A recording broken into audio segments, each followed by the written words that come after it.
definitivamente Néstor vive en cada uno de nosotros y cada uno de nosotras. Miren, siempre digo que tuve un enorme privilegio, que fue el privilegio de ser quien lo acompañara como jefe de gabinete en cada día de su gestión de presidente. Y me acuerdo de cada instante, me acuerdo de cómo fueron los comienzos, en mucha soledad, porque finalmente Néstor era el gobernador de esa provincia que hoy gobierna Alicia, que es el lugar donde el continente termina. Después está nuestra querida Tierra del Fuego, pero donde el espacio continental termina.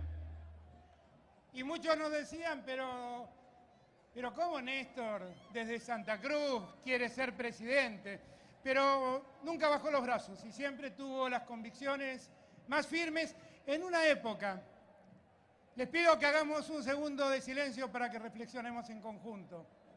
En una época que en verdad se parece mucho al tiempo en que nosotros debimos asumir la presidencia el 10 de diciembre del año 2019. Se parecen mucho, porque cuando Néstor llegó, la Argentina había sufrido la pandemia del gobierno de la Alianza, que había generado una caída de nuestra economía impresionante, que había generado el cierre de muchas empresas, que había generado desempleo en Argentina. Y la verdad es que había que poner de pie ese país que estaba profundamente lastimado, estaba socialmente lastimado. Cristina decía, medio en broma y medio en serio, que teníamos, cuando Néstor ganó la elección, más desempleados que votos, porque no nos dejaron ir a una segunda vuelta para que Néstor revalide lo que objetivamente era. Una inmensa mayoría de la Argentina que quería poner de pie y cambiar el país. Pero lo cierto es que esos días se habían cerrado muchas empresas, como antes que lleguemos nosotros, que 23.000 pequeñas y medianas empresas se habían caído. Había que recuperar el trabajo, había que recuperar la confianza en la política, que todos habían perdido. Eran los días donde había un lema que circulaba entre todos nosotros, que decía que se vayan todos, como si todos fuéramos lo mismo, y no somos todos lo mismo.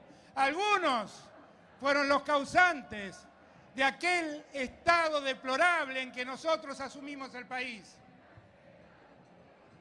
Y yo digo que se parece mucho, porque en aquel entonces la pobreza se había profundizado con las políticas neoliberales que el gobierno de la Alianza había llevado adelante, como nosotros vimos una economía caer por las economías neoliberales que Mauricio Macri y su grupo de trabajo y su gente llevó adelante en Argentina.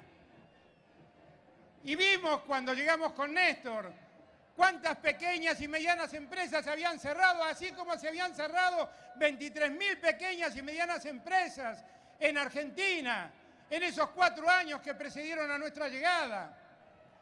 Y el país estaba en default, como la Argentina estaba en default el día que asumimos, porque más allá de que no lo hayan declarado, la verdad es que la Argentina en enero del 2018 ya no podía pagar esa deuda de 100.000 millones de dólares que había tomado con acreedores privados y fue a pedirle al Fondo Monetario Internacional una ayuda que terminó siendo nuestra ruina.